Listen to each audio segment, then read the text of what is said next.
Prynhawn, good afternoon, everyone. Thank you for participating in this morning's sessions. I sadly had to leave my table discussing what solidarity means to come and meet our minister for this session. So we're delighted to have Jane with us today. I am going to point out something that has been mentioned on Twitter by one of our participants, Alina Harv, that actually it's St. Dwynwen's Day today, and she's highlighted it's really lovely to be participating in a conference about solidarity on a day when Wales is thinking about kind of relationships and solidarity and how we can act positivity in those relationships. So I'm going to, with that in mind, I'm going to talk a little bit about Jane, and then I'm going to talk a little bit about the Welsh Government, and then Jane is going to give us the second keynote of the day. So Jane Hutt is the Minister for Social Justice. She has a long history of working on the Wales and Africa programme, having participated with Vale in Africa and the Wales and Africa Health Links Network previously.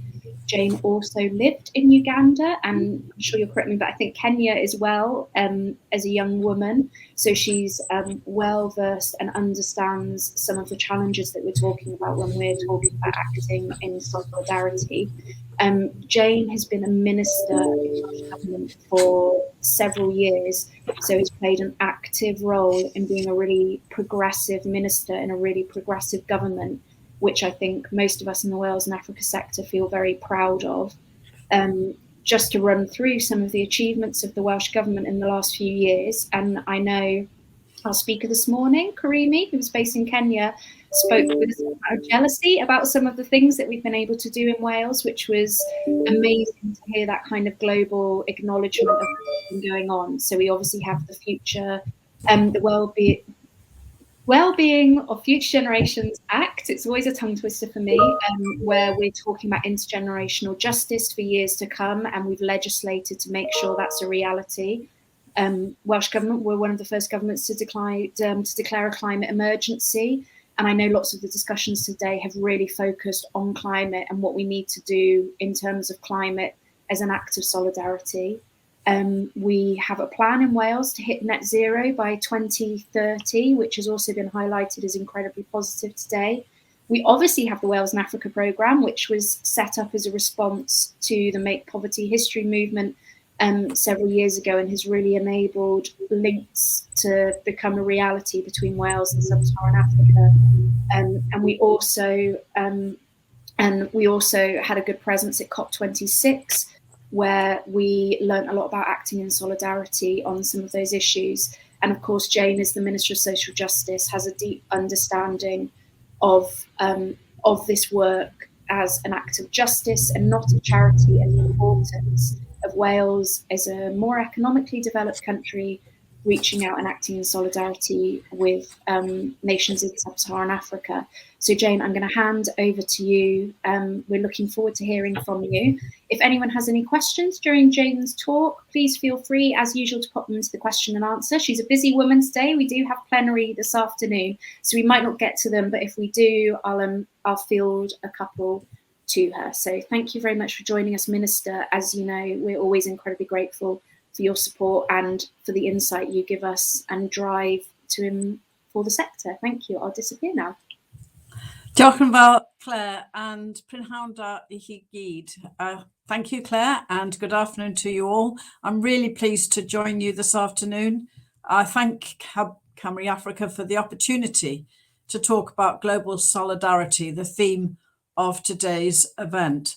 And it's interesting that on this very day in 1919, the establishment of the League of Nations was formally approved. And this was, of course, the predecessor of the United Nations and the first international organization devoted to maintaining world peace.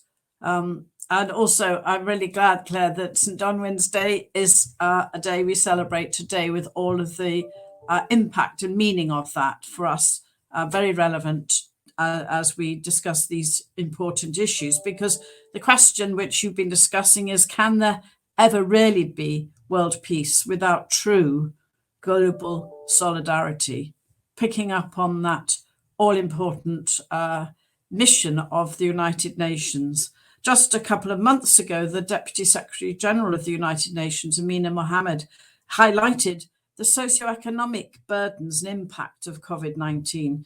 She said it has not only impacted on the implementation of the Sustainable Development Goals across Africa, but also exacerbated poverty, inequalities, and all the drivers of conflict.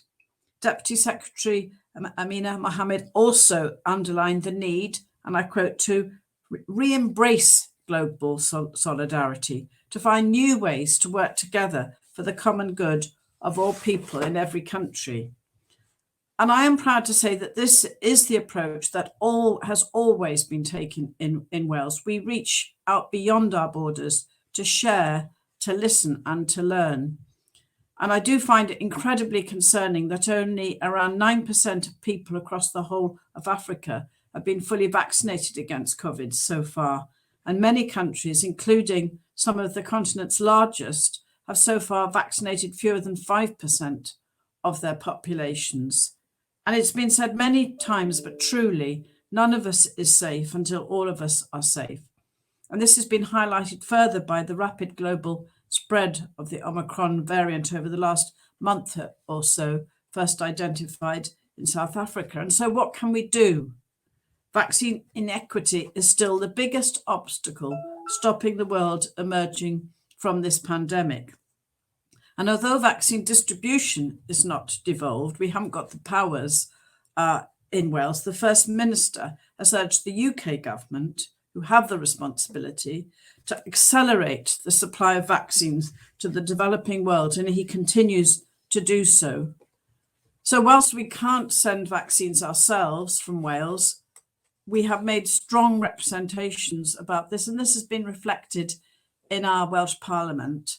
There is important work that we can support. Due to the strong links already forged over the years, the Welsh Government's Wales and Africa Small Grants Scheme was adapted in 2020 to fund grants for COVID-19 related projects. And we've heard just already a bit about the impact of that. Because of these links, Welsh organisations were able to respond quickly to the pandemic in sub-Saharan Africa throughout 2020 and 2021, working with partners, working with their African partners to identify where help was needed the most and how to get that help to the right people swiftly. Since March 2020, over £3 million of funding has been allocated to COVID-19 response and adaptation projects. And so far, a total of 54 grants have been awarded to 30 organisations. And this funding has been awarded through the Wales and Africa Small Grants Scheme, and also larger grants to PONT, to Phoenix, Teams for You, and United Purpose. And these were awarded using the 2.5 million emergency COVID response additional funding in March and July last year. So what is this support doing? We know that this support is helping children get back to school. It's providing clean water and soap stations, essential oxygen supplies and PPE. It's raising awareness about COVID-19, dispelling fake information, stressing the importance of receiving the vaccine. It's helping people get digital access and assistance in areas that could not previously provide this. And although Wales's COVID response has been incredible, thanks to the clear dedication of those organisations working fast together, how they've managed to do so much with the funding they receive, there's still other important work being delivered with support from the Wales and Africa Grant Scheme. So in this financial year alone, 15 grants have been awarded through the grant scheme, totaling £358,000. And these grants will benefit diverse schemes in Lesotho, Kenya, Malawi, Zimbabwe, Tanzania, Uganda, Zambia, and Liberia.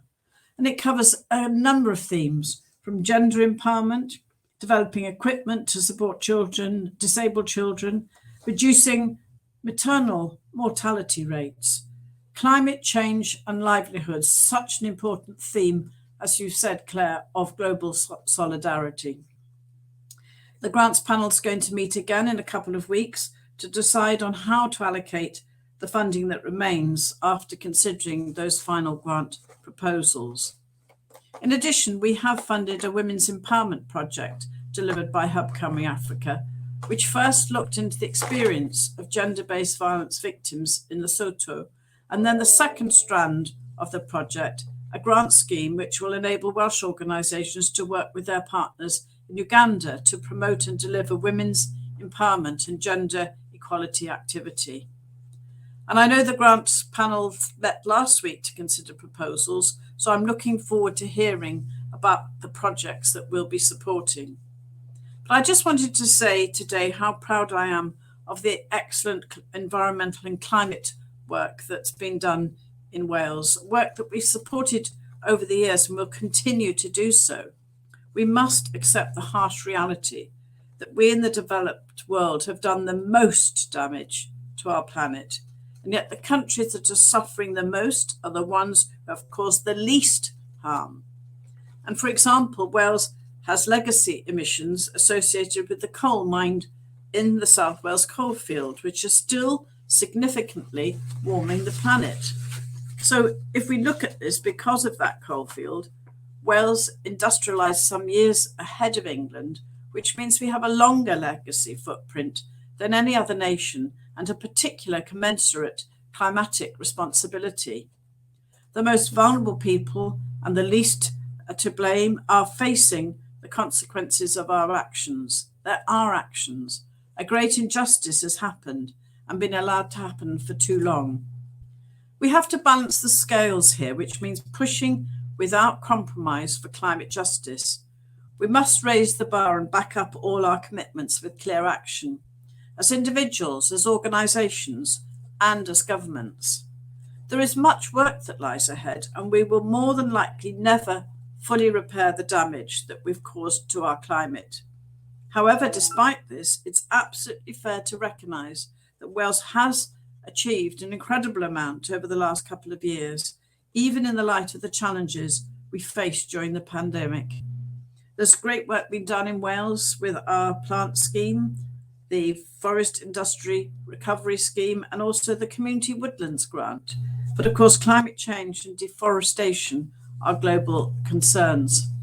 And that's why the Welsh Government provides support to the size of Wales and other organisations with campaigns and projects being delivered in Africa, working in partnership with a number of countries on their tree growing initiatives. I wanted to highlight some of the excellent work that Size of Wales is delivering, firstly with Byd-eang Community Forest Project in Kenya. The support that the Welsh Government has provided over the last 13 years has had a transformational impact in the Byd-eang region of Kenya. It has enabled the locally managed project to plant 2.4 million climate cooling tropical trees and expand to a current annual capacity of 1 million seedlings distributed to 3,000 farmers and 460 schools. And there's of course the Invalid tree programme, which is being delivered by Size of Wales in partnership with the Welsh Government, the Mount Elgon Tree Growing Enterprise, and 4 local NGOs in the Invalid region of eastern Uganda. The programme started in Invalid over 10 years ago with an initial grant from the Waterloo Foundation, and since that time more than 15 million trees have been distributed, which is just incredible. And the aim is to plant 25 million trees by 2025. Our partners are still on track despite the many delays and challenges caused by COVID. All of this isn't just about planting trees, it's about engaging people of all ages in Wales and Africa on climate change and the importance of trees and forests as part of the solution. It's learning about how local Indigenous communities in tropical regions work in partnership with organisations to secure and sustain their precious forests, grow more trees and establish sustainable livelihoods. Such a lot has been achieved through the Invalid Tree Programme. Over 100 staff have been recruited and 50 tree nurseries have been created. And this programme has become so well known across the region, changing people's attitudes to trees. The professionalism of the organisation, the local knowledge and expertise means that they know how to respond to their local needs. Moving across from Uganda and down to Namibia, leaps forward with the Ogongo Indigenous Forest Tree Project, an excellent example of collaboration between Cardiff University's Phoenix project and the University of Namibia. And they're working in partnership with local organisations to create 100 hectares of restored woodland in the far north of Namibia, where much of the land has been neglected for a generation.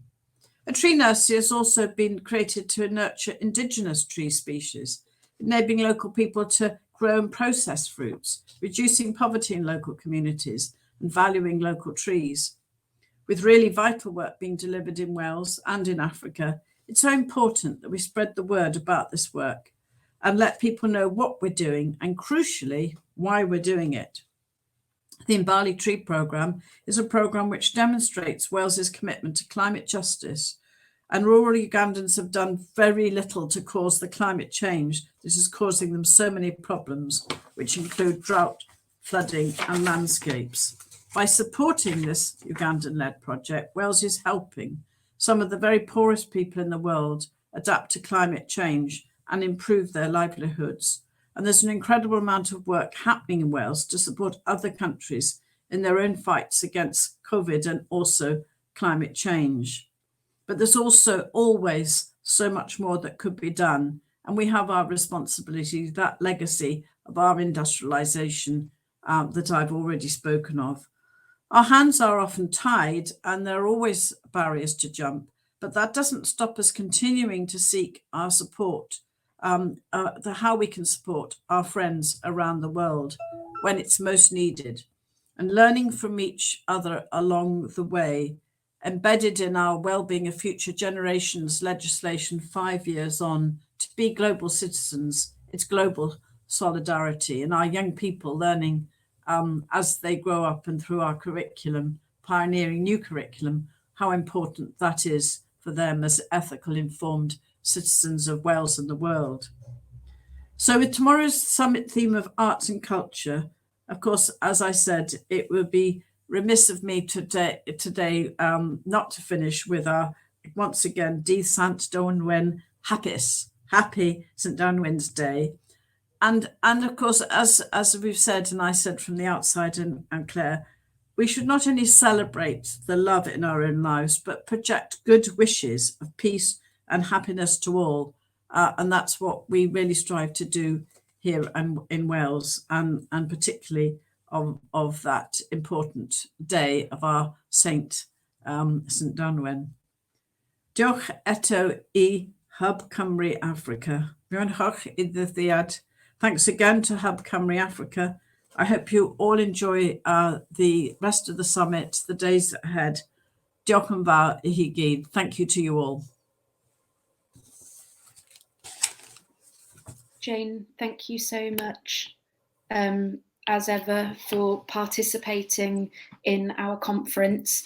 I can see lots and lots of people applauding your contribution today, and it's hard not to be proud of the contributions that Welsh Government are making to Wales's role as a globally responsible nation. What you were saying about funding the gender empowerment work, the gender grants, and also the commitment that Wales has shown to fair trade, for example, in becoming the first fair trade nation, and also funding some of our very familiar fair trade farmers like Jennifer from Jennifer's Coffee, really does demonstrate an act of solidarity. Welsh Government was one of the first governments as well to say they wanted to be a feminist government. And if then being a domestically feminist government and enacting change for people in sub-Saharan Africa isn't solidarity, then I'm not quite sure what is from a government perspective. And I just wanted also to talk about the People's Vaccine Campaign as well.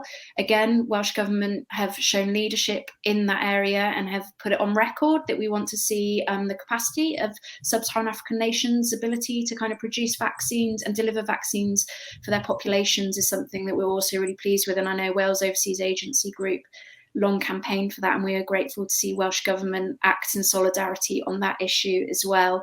And of particular interest to some of our participants, particularly those who are part of Sub-Saharan African Advisory Panel. Jane is also seeing the development and delivery of the Race Equality Action Plan domestically. So we look forward to the next steps in solidarity that we can take to enact more anti-racist practice internationally as well as domestically. So Jane, once again, thank you so much for participating in our conference today. We'll let you get on with your afternoon. Enjoy plenary, and I know everyone on the call today will join me in thanking you. So thank you very much, Jane, and we're looking forward to your continuing work in this area. Thank you. Well, thank you. No problem. Goodbye, Jane. I'm going to do some housekeeping again at the moment. So just to say, we've finished the session slightly early, as is always the way. It's good to have some kind of flex in the session with the minister, because business can often mean they arrive late or have to leave early. So we do have some free time now. Our next session doesn't begin until 2 p.m. We're really, really lucky, in fact, to have Africa No Filter joining us this afternoon to talk to us about how to tell an African story. And when I say how to tell an African story, I think we mean how we can support our African partners to tell their stories and build that narrative up more wholly. I think we talked a bit about narratives this morning in Karimi's first session, where she talked about where narratives are built and whose narrative we hear.